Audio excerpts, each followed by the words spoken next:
परम शांति। आज बापूजी ने कहा अपने विशेष संदेश में, अपने विशेष सिकीलेदे बच्चों से बापूजी ने बात की और उन्होंने कहा कि बच्चे, आप शरीर नहीं आत्मा हो। यही हमारा परिचय है कि हम आत्मा हैं और आत्मिक दृष्टि से सारा संसार ही हमारा परिवार है। अब बस इस अंतिम जन्म में बापूजी ने याद दिलाया हमको, जैसे कि हम बेहद के सब बच्चे इस बात को मानते हैं कि हम सबका ये अंतिम जन्म है। उसी बात को बापूजी ने भी हमें याद दिलाया कि अब बस इस अंतिम जन्म में गृहस्थ व्यवहार में रहते आपको स्वयं पर अटेंशन ही रखना है कि मेरी वजह से कोई भी आत्मा असंतुष्ट ना हो, और आप जिस परिवार में रहते हो उन सदस्यों की जिम्मेवारी बुद्धि से बाप हवाले कर दो। मतलब अगर हमने अपने परिवार के जितने भी मेंबर हैं, लौकिक दुनिया की बात हो रही है यहाँ पर, लौकिक में हमारी जो जिम्मेदारियां हैं उन सब को हम अपनी ड्यूटी निभाते हुए अपने बाप के हवाले करते हैं, यानी बुद्धि से बाप के हवाले कर देते हैं, तो वो आत्मा असंतुष्ट नहीं होगी क्योंकि हमने उसको बाप के हवाले कर दिया है। तो बाप ही जानी जाननहार हो गया ना, उसका बाप ही उसको संभालने वाला हो गया। तो आगे बोला है कि देखो, अब सब कुछ संभालने परमात्मा बाप आ गया है और उसे पता है कि किस रीति उसको संभालना है। यदि आप अपनी जिम्मेवारी समझोगे तो आपके संबंध में आने वाली आत्माओं के साथ साथ आपका भी हिसाब किताब बन जाएगा, जो फिर आपको स्वयं ही चुकतू करना पड़ेगा। हमें बापूजी ने बोला है कि अभी आपको बहुत अलर्ट रहना है। आपको किसी भी आत्मा के साथ, चाहे वो हद के परिवार में है चाहे वो बेहद के परिवार में है, किसी भी आत्मा के साथ आपको कोई भी नया कर्म बंधन नहीं बनाना है। किस लिए बोला है? ताकि हम आत्माएं अपने कर्म बंधन के बोझ से हल्की हो जाएं और हल्की आत्मा ही बाप के कार्य को संपन्न करेगी। इसलिए बोला बापूजी ने कि जो भी आपके संबंधी हैं उन सब को बाप के हवाले करो, तो आप उन आत्माओं के साथ नए हिसाब किताब बनने से मुक्त हो जाएंगे। आगे बोला है बापूजी ने, अब सब कुछ बाप हवाले करने में आपका भी कल्याण है और आपके संबंध में आने वाली आत्माओं का भी। सोचिए, दुनिया की जो हालत है, संसार में जो हम देख रहे हैं, जिस तरह से हम देख रहे हैं प्रकृति भी तांडव मचा रही है। तो प्रकृति अगर अपने तांडव पर आती है तो क्या हम अपने परिवार को संभाल सकते हैं? अगर हम अपनी बुद्धि से संभालना चाहें तो नहीं हो सकता। हमारे साकार शरीर की एक लिमिटेशन है, तो हम अपने परिवार के लोगों को नहीं संभाल सकते।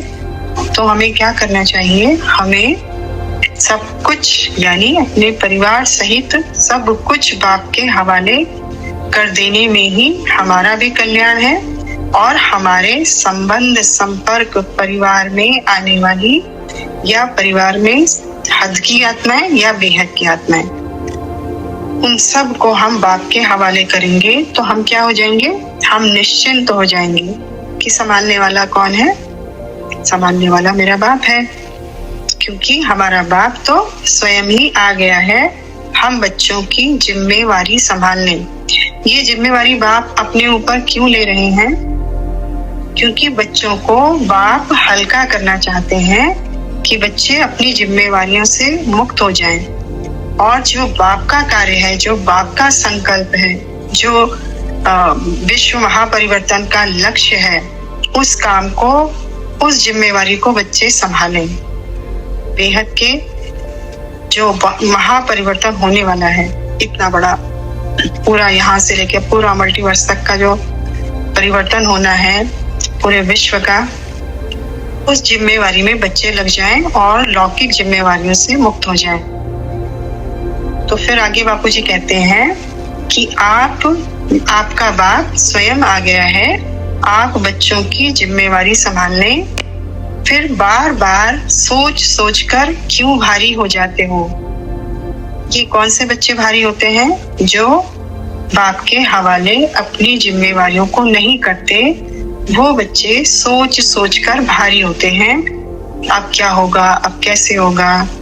लौकिक दुनिया में कोई दिक्कत आती है तो भारी हो जाते हैं, और भी कहीं शरीर में कोई दिक्कत आती है तो भारी हो जाते हैं।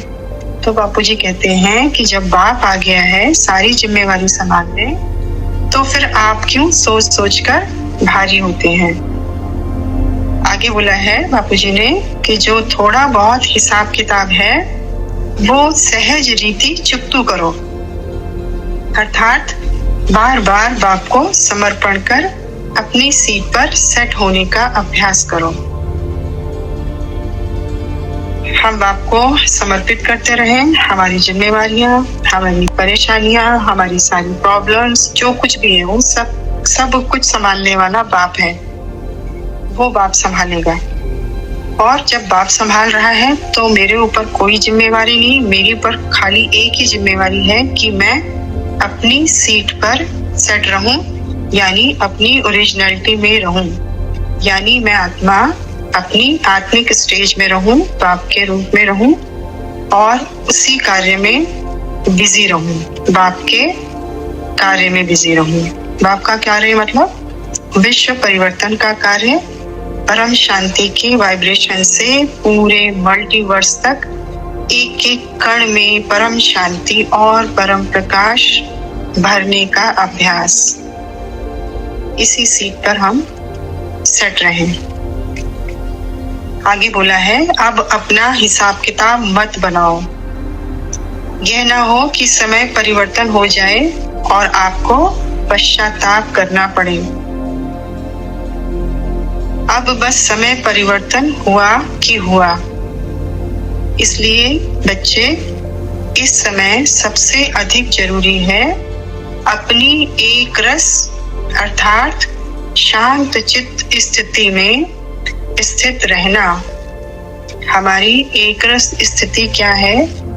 जब मैं आत्मा अपनी आत्म स्वरूप में हूँ, बाप के रूप में हूँ, अपनी ओरिजिनलिटी में हूँ, तब मैं एक रस स्थिति में हूँ, तब मैं शांत चित्त स्थिति में हूँ और इसी अवस्था में मुझे रहना है। यही मेरी सीट है और इस सीट को मुझे किसी भी कारण से छोड़ना नहीं है, चाहे कुछ भी हो जाए। देखो बापूजी ने हमें बिल्कुल फ्री कर दिया है कि किसी भी तरह की लौकिक जिम्मेवारी, अलौकिक जिम्मेवारी, उन सब जिम्मेवारियों से आप मुक्त हो जाओ और अपनी सीट पर सेट रहो। और आपको अपनी सीट किसी भी कारण से नहीं छोड़नी है, चाहे कुछ भी हो जाए। मतलब हम देख रहे हैं ना, दुनिया में किसी भी तरह का कोई भी दृश्य हमारे सामने आ सकता है, तो कितना भी अच्छा दृश्य है और कितना भी प्रकृति के तांडव का दृश्य है या कुछ भी है, किसी भी तरह की कोई भी दृश्य हमारे सामने आए तो भी हम अपनी सीट से ना उतरे, हम अपनी सीट पर सेट ही रहें। किसी भी कारण से हमारी सीट हमें नहीं छोड़नी है, चाहे कुछ भी हो जाए। देखो बच्चे, एक रस स्थिति मतलब आपकी बाप समान स्थिति है। कितने प्यार से बापूजी ने इसको क्लियर किया कि एक रस स्थिति मतलब बाप समान स्थिति। इस स्थिति में जब हम स्थित होते हैं तो हमारे साथ कौन होता है? बाप साथ है ही है। मतलब जब हम योग लगाने के लिए या किसी भी कारणवश संकल्पों में हमारे आता है क्या, क्यों, कैसे, ऐसे, वैसे, कब। अगर ये शब्द आते हैं हमारे संकल्पों में, तो हम संकल्प क्या है? संकल्प आत्मा की शक्ति है और संकल्पों से ही दुनिया बनी, संकल्पों से ही दुनिया सुधरनी है, दुनिया का, पूरे विश्व का कल्याण होना है। और संकल्प हमारे क्या है? एक सिर्फ परम प्रकाश और परम शांति। यही एक महा संकल्प है जिससे विश्व का कल्याण होना है।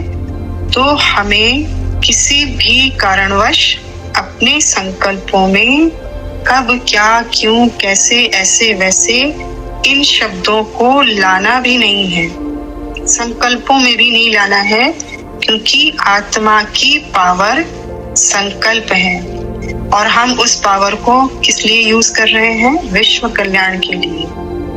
और जब हम क्या, क्यों, ऐसे, वैसे, कैसे करते हैं तो क्या होता है?